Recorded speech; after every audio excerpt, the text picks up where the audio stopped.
want to start off by giving you guys a tour of the user interface.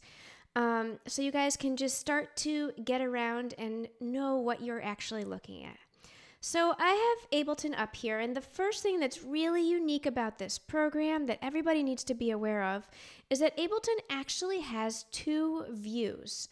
Right now I'm in something called Arrangement View, and everybody with me press Tab. And now I'm in something called Session View. Press Tab again, Arrangement View, and Tab again, Session View. Arrangement View is like any other program you've likely used if you've used GarageBand or Logic or Pro Tools or FL Studio. The music moves left to right. We arrange stuff on a timeline. Again, this is how we're used to seeing music if we've used another program. But I'm going to go over here to Session View. Session View is a completely different beast. We are going to use this at the end of the class, but Session View is mainly used for two reasons. The first reason would be as a composition tool, as you're writing stuff and playing around with ideas. And the second is what it's most known for, which is live performance. There are a lot of well-known acts that use Session View in their live performances. Most of our class is going to take place in Arrangement View. So if you open up Ableton and it looks like this, just tab over to Arrangement View. Let's take a look at the left-hand side over here. So some things we're going to use a lot. We're going to use these MIDI instruments here, and you'll see that the instruments show up, and then we can use these little arrows to further dig in and see specific instruments. Audio effects. Audio effects are things like reverb, delay, EQ. And in Ableton 11, what they've done here is they've put the audio effects into different categories, which is kind of fun. So if you go to time and space and you open up the arrow, you'll be able to find reverb, and you'll be able to find delay, and you'll be able to find echo. If you're looking for EQ, you can go up here, EQ and filters, open it up. Let's say you're looking for a very specific effect, but you're not sure which category they put it in.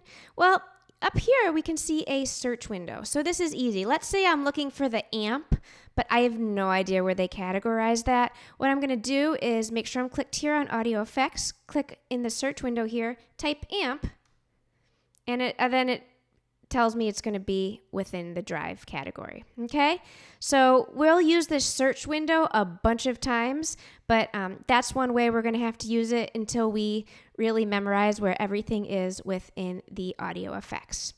Let's keep going. We've got MIDI effects, which we'll use a little bit later in the class. Max for Live is amazing, but we're not going to use that quite yet. Let's go to samples here. In samples, you guys are going to see a ton of pieces of audio. Now, I probably have more than you do, but what you can do is you can click on these, and you should be able to hear them. Now, if you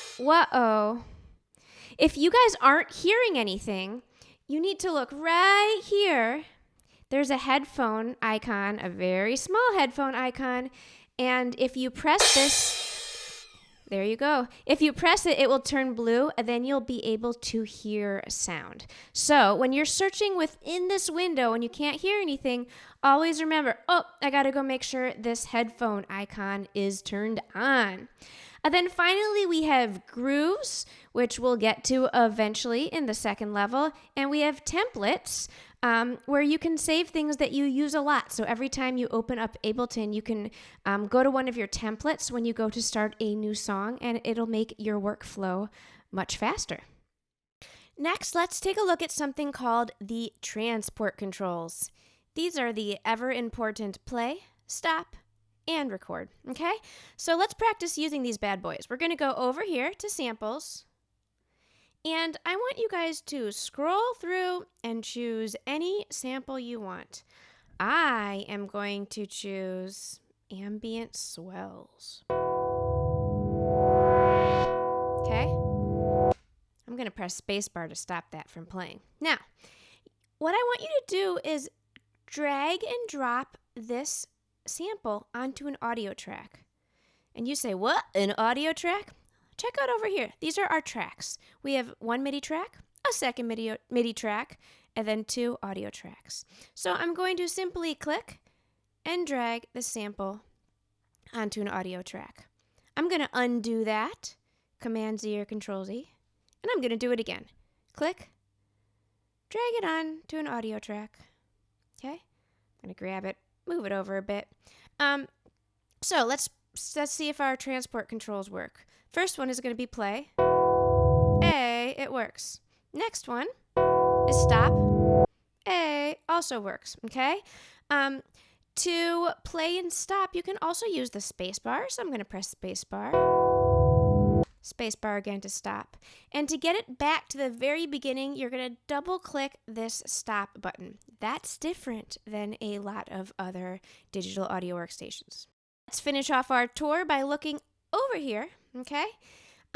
Some things you're going to use the most here. This is our tempo, also known as BPM, also known as beats per minute, also known as how fast the song is going to go, okay? So I can click in here at any time and type in a new tempo, 1, 2, 0, return or enter, okay, and I've entered a new tempo.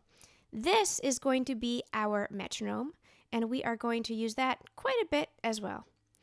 All right, so that was your tour of the user interface, and now we are ready to get started making music.